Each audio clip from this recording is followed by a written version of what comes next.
फिर छत पे गेट कौन खटखटा रहा था?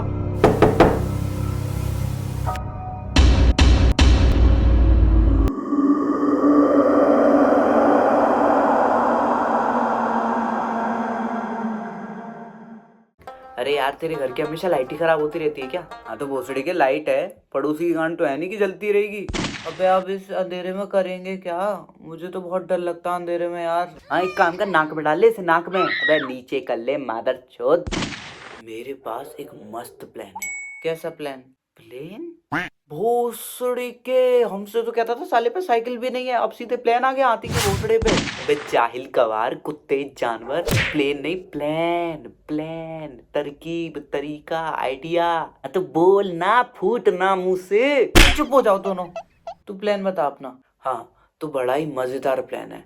हम तीनों एक एक करके अपने बचपन का कोई डरावना किस्सा बताएंगे। नहीं नहीं नहीं नहीं नहीं नहीं, मेरी वैसी फट रही है, तुम लोगों को भूतिया बातें और करनी है।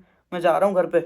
ए फट्टू साला, अरे तू बोल। तो शुरू करते हैं अपनी भूतिया रात। तो सबसे पहले कौन बताएगा? एक काम करते हैं, एक पेन लेते हैं, उसको घुमा के देखते हैं, उसकी टिप जिसकी तरफ आएगी वो अपनी कहानी बताएगा। चल कठोर शुरू कर। तो चलो फिर आज मैं सुनाता हूँ तुम्हें असली डरावनी कहानी। तो लॉन्डो, ये बात है 2015 की, जब मैं सिर्फ और सिर्फ 10 साल का था। मेरी फैमिली ने एक घर लिया था जो कि हमें थोड़ा सस्ता मिल गया था, क्योंकि लोग उसके बारे में कहते थे कि ये घर ऐसा है जिसमें कोई भी बच्चा अगर रहने जाता है तो वो गायब हो जाता है कुछ दिनों में। गायब हो जाता है? ऐसे कैसे गायब हो जाता है? नहीं हुआ ना यकीन? मुझे भी नहीं हुआ था और ना मेरे मम्मी पापा को हुआ। लेकिन फिर क्या हुआ? आगे सुनो, सब पता चल जाएगा। पहले दिन हमने घर की शुद्धि के लिए पूजा करवाई और पंडित जी ने मेरे घर के पीछे जो एक स्टोर रूम था उसे हमेशा के लिए बंद कर दिया और उसके बाहर 7 ताले लगा दिए। 7 ताले? वो क्यों? क्योंकि पंडित जी ने बोला था वो स्टोर रूम खतरनाक है और उसे कभी ना खोला जाए अगर सबको सही सलामत रहना है तो। फिर 1 हफ्ते तक तो सब सही चला। मैंने कुछ दोस्त भी बनाए जिनके साथ में क्रिकेट खेला करता था सुबह शाम। लेकिन फिर एक रात को मेरी आंख खुली 1:45 पे। तू खोपड़ी में टाइमर लगा के सोता है क्या? नहीं मतलब उठते ही पता चल गया कि 1:45 हो रहे हैं। तो भाई कमरे में एक घड़ी नामक वस्तु होती है जिससे समय का पता चल जाता है तुरंत। फिर तो जब मेरी आंख खुली 1:45 पे, जो कि मुझे घड़ी से देख के पता चला था, तो मैंने सुना मेरे रूम के पीछे से कुछ अजीब सी आवाज आ रही है। कैसी आवाज? जैसे कोई लोहे की चीज पे कुछ घिस रहा हो। आंटी लोहे की है क्या बहन? अबे माँ के लोहे, कुछ नुकीली चीज घिस रहा हो ऐसा लग रहा था। पहले तो मैंने गौर किया तो पता चला कि आवाज आ रही है मेरे रूम के पीछे से, यानी स्टोर रूम से। मुझे लगा कोई चूहा हुआ होगा, तो उस दिन तो मैं गया सो। लेकिन फिर उसके बाद हर रात को मेरी 1:45 पे आंख खुलने लगी, बार बार। और कब तक चला ऐसा? ज़्यादा दिन तक नहीं, क्योंकि एक रात मैंने फैसला किया कि आज मैं पता लगा के रहूँगा कि यह आवाज़ क्यों आ रही है। तो वही हर बार की तरह मेरी आंख 1:45 पर खुली और मैं सीधा जाकर खड़ा हो गया स्टोर रूम के सामने। वहाँ जाते ही अगली 10 सेकंड तक सिर्फ मुझे किसी के ज़ोर ज़ोर से सांस लेने और गुर्राने की आवाज़ आई, जैसे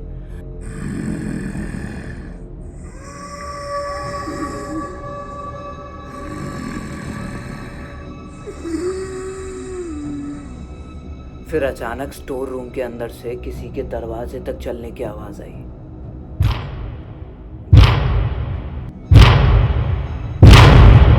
और वो आवाज दरवाजे तक आकर रुक गई और फिर से सन्नाटा। फिर अगले ही पल किसी ने दरवाजे पर जोर से हाथ मारा और अपने नाखून घिसते हुए नीचे लेकर गया। ये देख के ही कसम से मेरा भोसड़ा ब्लास्ट हो गया। है दिखा? मतलब मैं डर गया था बहुत। उसके बाद फिर अंदर से किसी ने बहुत पतली आवाज में मुझसे बोला, कट्टू, ओ कट्टू। कट्टू? कट्टू? हाँ वो मुझे बचपन में सब प्यार से कट्टू बुलाते थे। कोई दिक्कत है क्या तुम लोगों को इससे? दिक्कत है? ना ना, हमें क्यों दिक्कत होगी, तू बताना आगे। इसके बाद उसने भारी आवाज में चिल्लाते हुए कहा, निकल जाओ मेरे घर से, निकल जाओ। और फिर अचानक से दरवाजे पे लगे वो जो 7 ताले थे वो एक एक करके टूटने लगे।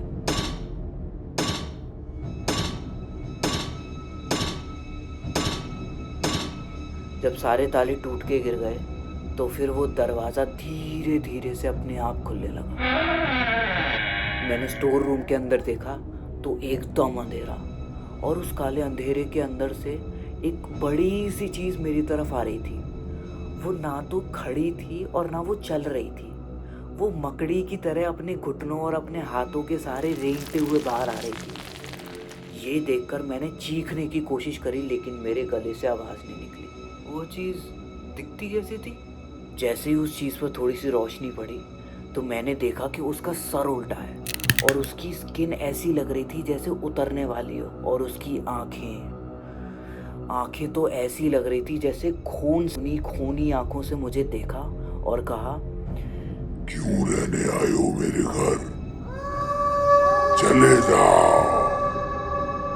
मैं डर के मारे भाग गया अपने रूम की तरफ, और रूम में घुसते ही मैंने रूम का डोर लॉक किया और सीधे जाके अपने कंबल में घुस गया। फिर वो क्रिएचर आया वापस। कुछ देर के बाद मेरे रूम के बाहर से उसके रेंगने की आवाज आने लगी और वो दरवाजे तक आ गया। फिर दरवाजे का हैंडल अपने आप खुलने लगा। बेड के नीचे छुप जा। अबे साले, रेंगते हुए आ रहा तो सबसे पहले बेड के नीचे देखेगा ना, चूतिए। ओ हाँ, सॉरी। फिर एक तेज आवाज के साथ वो दरवाजा खुल गया। वो चीज धीरे धीरे से अंदर आने लगी। अंदर आते आते वो मुझसे बोली कि जब मैं जिंदा हुआ करता था तो ये रूम मुझे बहुत पसंद था। जिंदा था मतलब वो भूत था। हाँ, वो किसी बूढ़े आदमी की आत्मा थी जो यहाँ पे मर गया था। उसके बाद ये रूम किसी बच्चे का हो गया, एंड उसके बाद से जब भी यहाँ पे कोई बच्चा आता है वो गायब हो जाता है कुछ दिनों के बाद। फिर आगे क्या हुआ? उसने मुझसे बोला कि मुझे अपने साथ हमेशा के लिए यहाँ पे रहने दो। फिर उसने अपनी बड़ी बड़ी उंगलियों वाले हाथ मेरी गर्दन के पास लाए और मुझे हवा में उठा लिया। मैंने बहुत चीखा, लेकिन फिर कुछ देर के बाद मेरी आंखों के सामने अंधेरा छा गया। अगली सुबह जब मेरे मम्मी पापा मेरे रूम में आए तो उन्होंने देखा। क्या देखा? उन्होंने देखा कि मेरे रूम की दीवार पर लिखा हुआ है कि अब ये कमरा मेरा है। रूम की सारी चीजें सही सलामत अपनी जगह पे थी, सिवाय मेरे। मैं वहां पे नहीं था। तू कहाँ गया? अरे मैं तो क्रिकेट खेलने चला गया था ना सुबह दोस्तों के साथ। और वो भूत? अरे भूत की माँ का भोसड़ा है, भूत क्या उखाड़ लेंगे मेरा। मैं सुबह उठा तो सब ठीक था, मैं सीधे भाग गया खेलने। सही है यार, तू तो बड़ा बहादुर निकला। ऐसे ही थोड़ी तेरे भाई का नाम कठोर कुमार है। अब इन्हें क्या बताऊं उस रात को कैसे मेरी गांड का गुलदस्ता बना था। चलो आगे कौन बताएगा? अब तो मैं और सुसु बचे हैं। सुसु, एक काम करते हैं, स्टोन पेपर सीजर से डिसाइड करते हैं कौन बताएगा। Stone paper scissor. मैं जीता हूँ तो चलो मैं अपना किस्सा बताता हूँ अब। तो ये बात तब की है जब मैं बहुत छोटा था और मैं अपने मम्मी पापा और दादाजी के साथ रहता था गांव में। मेरे दादाजी मुझे हमेशा एक वार्निंग देते हुए कहा करते थे कि बेटा, गांव के पीपल के पेड़ के पास कभी मत जाना, वहाँ कोई भी काम इंसानों का नहीं है। फिर किसका काम है ये तो नहीं बताया, लेकिन मैंने उनकी कभी ये बात सीरियसली नहीं ली जब तक कि वो रात नहीं आई। कौन सी रात? वही रात जिसने सब बदल के रख दिया। ए संत कबीर, पहली बात में साफ साफ बता हुआ क्या? रात के 2:17 पे मेरी आंख खुली क्योंकि बालकनी से किसी के बड़बड़ाने की आवाज आ रही थी। बड़बड़ाने की? क्या बड़बड़ाने की? यही जानने के लिए मैं बालकनी में गया और जो मैंने देखा, मेरे तो होश उड़ गए उसे देखकर। क्या देखा?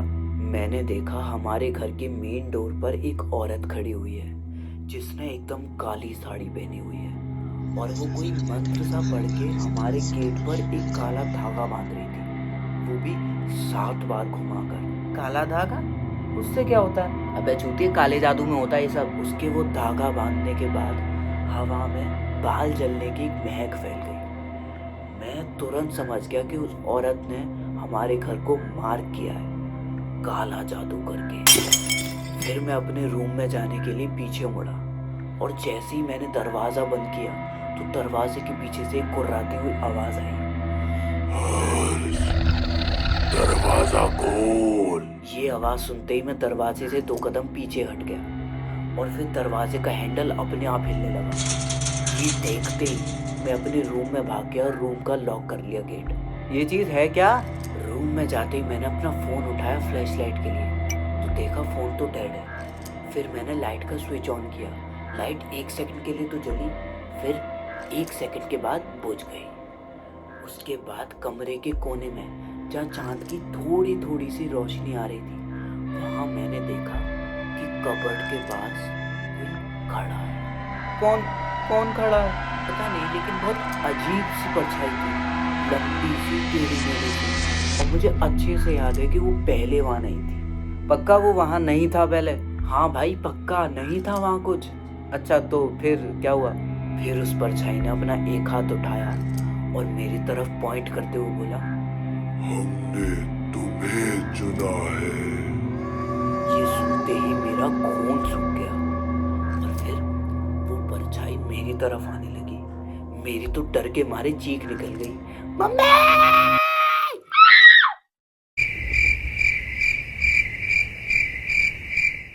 आई आंटी जी? हाँ मम्मी आई, और मम्मी ने जो देखा वो देख के मम्मी के भी होश उड़ गए। फिर उन्होंने बिना किसी देरी के मुझसे पूछा, ला वो कवच दे जो दादी ने तुझे मरने से पहले दिया था। लेकिन वो कवच मेरे पास था नहीं। लो अब चुदेगी बेटी इसकी। मम्मी ने मुझ पे चिल्लाते हुए कहा, वो कवच तेरी सुरक्षा के लिए दिया था तुझे। मम्मी की ये बात खत्म होते ही पूरे रूम में धीरे और भारी कदमों की आवाज गूंजने लगी। अब ये कदम किसके हैं? उसी परछाई के? हाँ, और फिर अचानक से जमीन पर राख से कुछ अपने आप बनने लगा। राख से क्या बनने लगा? जमीन पर राख से एक बड़ा सा सर्कल और उसके अंदर 7 ट्रायंगल और 3 स्टार्स बन गए। ये भोसड़ी का भूत है, कलाकार है, बेंचों क्या कलाकारी करी है। और खून से सना हुआ कपड़ा रखा हुआ था जिसके ऊपर एक कटा हुआ नींबू था, और उस सर्कल के बीचों बीच एक मिट्टी की डॉल रखी हुई थी जिसके ऊपर खून से मेरा नाम लिखा हुआ था, हर्ष। माँ कसम, ये देख के तो तेरा भोसड़ा फट के भोपाल हो गया होगा। हाँ, मेरी तो जान ही निकल गई थी। फिर मम्मी ने बोला कि ये किसी तांत्रिक का काम है जिसने तुझे अपने वश में करने की कोशिश करी है। मम्मी की ये बात सुन के तो मुझे जैसे यकीन ही नहीं हुआ। तुझे क्या हमें खुद यकीन नहीं हो रहा है? इसके बाद अचानक से कबर्ड के दरवाजे खुल गए और उसके अंदर से वही बड़ा सा क्रिएचर बाहर आया, और इस बार उसकी आंखें रेड बल्ब की तरह जल रही थी। कबर्ड में कैसे घुस गया पता नहीं, लेकिन वो धीरे धीरे मेरे पास आने लगा और उसके कदम जमीन पर भी नहीं थे, वो हवा में उड़ता हुआ आ रहा था। फिर जैसे जैसे वो करीब आया मुझे उसका चेहरा नजर आने लगा। कैसा था उसका चेहरा? उसके मुंह पे काले धागे से टांके लगे हुए थे और उसकी आंखों से खून बह रहा था। वो जैसे जैसे मेरे करीब आ रहा था हवा एकदम ठंडी हो रही थी। मेरे तो बिल्कुल आंखों से आंसू ही बहने लगे थे। अबे रंडी, रोइयो बाद में, बात पूरी कर पहले। फिर उस साये ने अपना टांकों वाला मुंह खोला और कोई अजीब सा मंत्र बहुत तेज तेज पढ़ने लगा।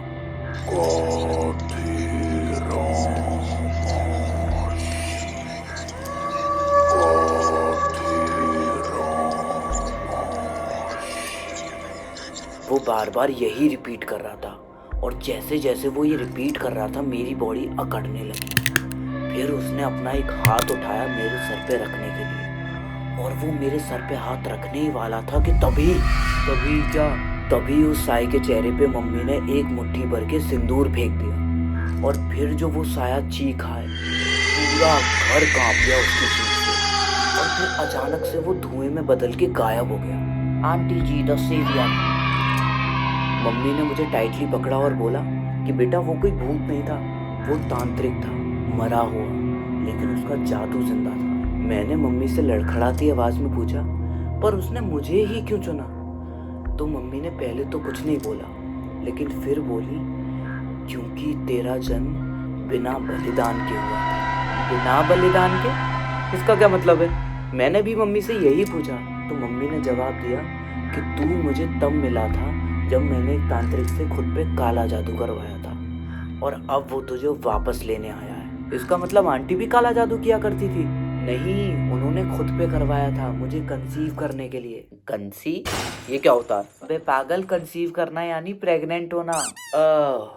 इसके बाद मम्मी अचानक से उठी और साइड में पड़ी झाड़ू से मेरी गांड पे इतनी मार मारी, इतनी मार मारी कि ट्रिपल एक्स में इतने एक्स नहीं होते, इतनी मेरी गांड पे बन गए थे। अरे भैया, आंटी पे माता आ गई। अब वो मुझे पीटते पीटते बोली कि तूने सुरक्षा कवच क्यों पहनना बंद कर दिया? आज तूने अगर वो सुरक्षा कवच पहना होता तो ये नौबत ही ना आती। हाँ तो तूने क्यों उतारा वो कवच? कहाँ गया वो? अबे सालों, तुम्हें पता भी है वो कवच के नाम पे था क्या, जो दादी ने मरने से पहले मुझे दे दिया था? क्या था? एक काला ब्लाउज। ब्लाउज? ब्लाउज? जी, एक ब्लाउज। दादी ने एक ब्लाउज बनाया था अपनी होने वाली पोती के लिए, लेकिन हो गया पोता यानी मैं। तो मम्मी चाहती है कि मैं वो सुरक्षा कवच पहन के रखा करूं हर टाइम। अब बहनचोद तुम बताओ, वो ब्लाउज अगर मैं पहन के घूमूंगा सड़क पे तो भाई साहब 50-50 रुपए की डंडी नहीं लगूंगा मैं? अरे पहन ले भाई, इतना बजट तो है ही मेरा, तेरा रेगुलर कस्टमर बन जाऊंगा, पैसे के पैसे मिलते रहेंगे तेरे को। हट भोसड़ी के। चलो अब मैंने बता दिया, अब सूसू की बारी। मैं? हाँ हाँ मेरे मेमने, चल अब बता। वैसे तो बहुत कम इंसिडेंट्स हुए हैं मेरे साथ, लेकिन एक बार मुझे याद है जब मैं बहुत ज़्यादा डर गया था। बता। ये बात है जब मैं 6th क्लास में था, तो एक रात करीब 2 बजे मैं उठा पानी पीने के लिए। मैं जब पानी पी रहा था तो छत की तरफ से मुझे कुछ खटखटाने की आवाज़ आई, ज़ोर ज़ोर से खटखटाने की।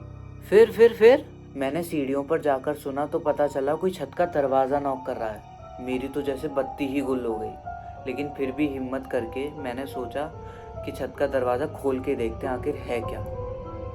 जैसे ही मैंने दरवाज़ा खोला तो देखा छत के बीचों बीच एक कपड़ा हवा में लटक रहा है, जिसकी 2 सफ़ेद सफ़ेद आंखें थी जिनमें से रोशनी आ रही थी। रोशनी?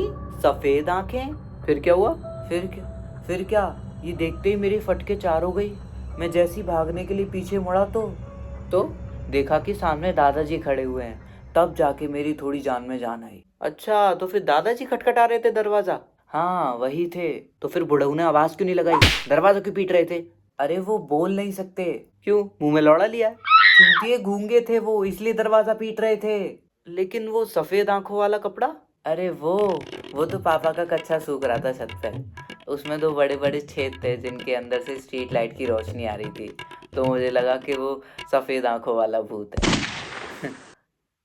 अरे भोसड़ी के मादर चोद। लेकिन अब क्या? असली बात तो मुझे थोड़ी देर के बाद याद आई, जब मैं सोने गया। कौन सी बात? मुझे याद आया कि मेरे दादाजी तो 2 महीने पहले ही गुजर गए थे। बहन चोद! अबे इसकी माँ का डरावना भोसड़ा, फिर छत पे गेट कौन खटखटा रहा था?